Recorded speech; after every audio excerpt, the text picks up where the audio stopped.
muito bem-vinda ao CAT Mate. Neste vídeo, introduzimos o conceito de limites laterais de uma função em um ponto. Vamos, primeiramente, entender o porquê de introduzir este novo conceito. No vídeo aqui do card, formalizamos o conceito de limite de uma função em um ponto da seguinte maneira. O limite da função f de x quando x tende a p é igual a L, se somente se, dado um epsilon maior do que zero, existe um delta maior do que zero, tal que para todo x no domínio da f e x no intervalo de p menos delta, p mais delta, implicar que sua imagem cai no intervalo L menos epsilon, L mais epsilon. Agora, consideremos esta função que já analisamos seu limite em vídeo anterior e concluímos que ele não existe, uma vez que, dado um epsilon maior do que zero, para todo delta que tomarmos, por mais pequeno que seja, quando x tende a p por valores à direita de p, sua imagem tende a L. E quando x tende a p por valores à esquerda de p, sua imagem tende a f de p, que claramente é diferente de L. No entanto, se fixarmos nossa atenção apenas nos pontos à esquerda de P, a função se comporta muito bem no seguinte sentido. A imagem de todo ponto no intervalo P menos delta até P pertence ao intervalo f de P menos epsilon até f de P mais epsilon. Com essas observações, introduzimos o conceito de limite lateral à esquerda de f em P, que denotamos desta maneira, colocando este menos, indicando que x se aproxima de p por valores menores do que p, e dizemos que o limite lateral à esquerda de f em p é igual a L se e somente se, para todo epsilon maior do que zero, existir um delta maior do que zero, tal que para todo x no domínio da função, com x pertencendo ao intervalo p menos delta até p, implicar que sua imagem cai no intervalo L menos epsilon, L mais epsilon.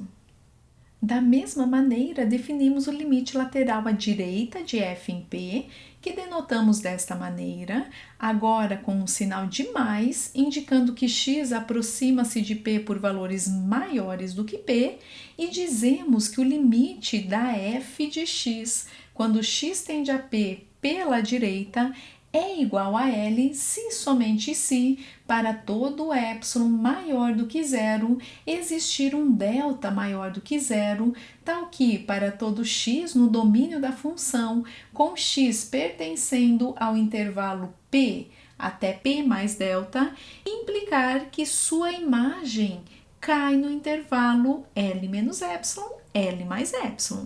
Vejamos algumas implicações imediatas das definições de limite e de limites laterais.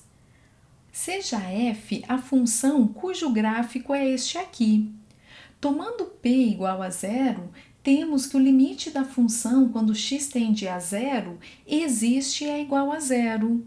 Agora, consideremos uma função g cujo gráfico é este aqui.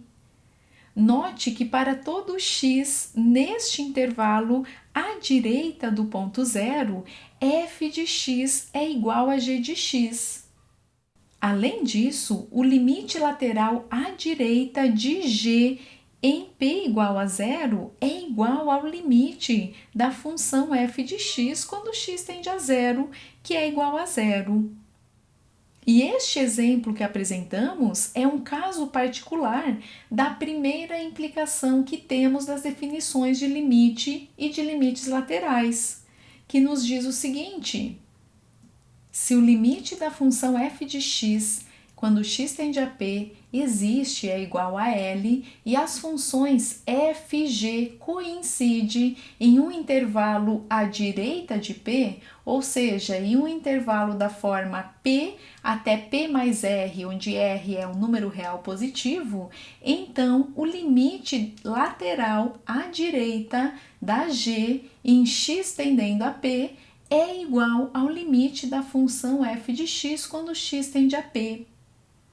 É claro que o mesmo é válido se f e g coincide para valores de x no intervalo à esquerda de p, ou seja, no intervalo da forma p menos r até p, com r maior do que zero. Neste caso, teremos que o limite lateral à esquerda de g em p é igual ao limite da função f de x em p. Outra consequência imediata é que o limite da função f de x quando x tende a p existe e é igual a L se e somente se existem os limites laterais e forem iguais a L. Podemos concluir dessas implicações em 3 que se os limites laterais da função f existirem e forem diferentes, então o limite da função no ponto não existe. Assim como podemos concluir que se um dos limites laterais não existir no ponto P, então o limite da função f no ponto P não existe.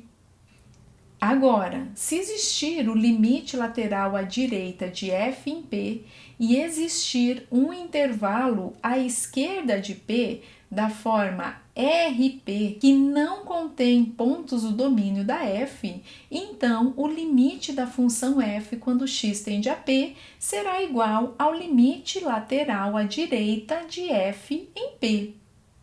Da mesma forma, se existir um limite lateral à esquerda de f em P e existir um intervalo à direita de P da forma P a R que não contém nenhum ponto do domínio da f, então neste caso o limite da função f em P será igual ao limite lateral à esquerda da função f em P.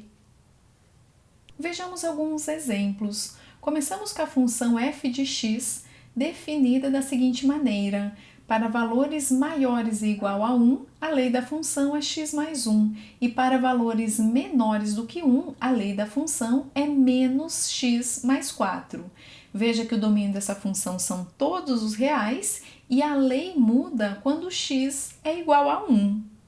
Vamos calcular o limite dessa função quando x tende a 2, quando x tende a menos 1 e quando x tende a 1. Calculemos primeiramente o limite da função em p igual a 2. Veja que para pontos próximos e à direita ou à esquerda de 2, a lei da função não muda e é igual a x mais 1. Sendo assim, o limite da f de x quando x tende a 2 é igual ao limite de x mais 1 quando x tende a 2. Como x mais 1 é uma função polinomial, podemos usar a propriedade de substituição direta e encontramos que este limite é igual a 3. Calculamos agora o limite da função f de x quando x tende a menos 1. Veja que para pontos próximos de menos 1, pela direita ou pela esquerda, a lei da função não muda e é igual a menos x mais 4. Sendo assim, o limite da f de x quando x tende a menos 1 é igual ao limite da função menos x mais 4 quando x tende a menos 1, o que nos dá, pela propriedade de substituição direta, igual a 5. Ao calcularmos o limite da função quando x tende a 1, devemos ter muito cuidado, uma vez que, para valores de x tendendo a 1 pela direita, a lei da função é x mais 1, e para valores de x tendendo a 1 pela esquerda, a lei da função é menos x mais 4. Sendo assim, não podemos calcular diretamente o limite da função no ponto. Temos, primeiramente, que calcular os limites laterais. Temos que o limite lateral à esquerda da função em 1 é igual ao limite lateral à esquerda da função menos x mais 4. Pelas observações que fizemos, este limite é igual ao limite da função menos x mais 4 quando x tende a 1. Como essa função é polinomial, vale a propriedade da substituição direta e, portanto, o limite lateral à esquerda de f em 1 é igual a 3. Da mesma maneira, temos que o limite lateral à direita de f em 1 é igual ao limite lateral à direita da função x mais 1. Pelo que observamos anteriormente, esse limite é igual ao limite da função x mais 1 quando x tende a 1, que por ser uma função polinomial, vale a propriedade da substituição direta e chegamos que esse limite é igual a 2. Como os limites laterais são diferentes, concluímos que o limite da função no ponto x igual a 1 não existe. Vejamos mais um exemplo. Seja f a função dado pelo quociente de módulo de x ao quadrado menos 9 por x menos 3. E o exercício pede para calcularmos os limites da função no ponto x igual a 2 e x igual a 3. Antes de mais nada, vamos eliminar o módulo no numerador. Sabemos que módulo de x ao quadrado menos 9 é igual a x ao quadrado menos 9, se ele for positivo ou maior do que zero, e ao seu oposto, se x ao quadrado menos 9 é negativo. Como x ao quadrado menos 9 é uma parábola com concavidade para cima, que corta o eixo x em menos 3 e 3, temos que o valor x ao quadrado menos 9 é positivo para x menor que menos 3 e x maior que 3. E é negativo no intervalo de menos 3 e 3. Sendo assim, podemos reescrever a função módulo de x ao quadrado menos 9 desta maneira aqui. Logo, a função f de x pode ser reescrita desta maneira, e como x ao quadrado menos 9 é igual a x menos 3 que multiplica x mais 3, podemos simplificar esses quocientes e chegamos que a função f de x é expressa desta maneira aqui. Note que a função f de x muda de lei no ponto x igual a menos 3 e x igual a 3. Veja que para pontos numa vizinhança de 2, a lei da função não muda. Sendo assim, podemos calcular diretamente o limite da função de f quando x tende a 2, que é igual ao limite da função menos x menos 3 quando x tende a 2, que é igual a menos 5. Com respeito ao limite da função f quando x tende a 3, precisamos novamente tomar cuidado, uma vez que no ponto 3 a lei da função muda. Sendo assim, precisamos calcular os limites laterais. O limite lateral à direita de f em 3 é igual ao limite lateral à direita da função x mais 3, que já vimos que coincide com o limite da função x mais 3 quando x tende a 3, o que nos dá 6. Já o limite lateral à esquerda de f em 3 é igual ao limite lateral à esquerda da função menos x menos 3 em 3, que é igual ao limite da função menos x menos 3 em 3, que nos dá menos 6. Como os limites laterais são diferentes, concluímos que o limite da função no ponto x igual a 3 não existe. Incentivamos você a desenhar o gráfico da função f e entender os resultados obtidos nesses cálculos. E para finalizar, consideremos a função raiz de x mais 2. E vamos calcular o limite dessa função quando x tende a zero. Note que o domínio dessa função são todos os números reais não negativos. Sendo assim, nenhum número à esquerda de zero pertence ao domínio dessa função. E, portanto, pelas observações feitas, o limite da função f de x quando x tende a zero é igual ao limite lateral à direita da função no x igual a zero. Pelas propriedades que já vimos de limite, temos que esse limite é igual a raiz de 0 mais 2, que é igual a 2. E ficamos por aqui. Te espero no próximo vídeo. Vem comigo, vamos espalhar conhecimento.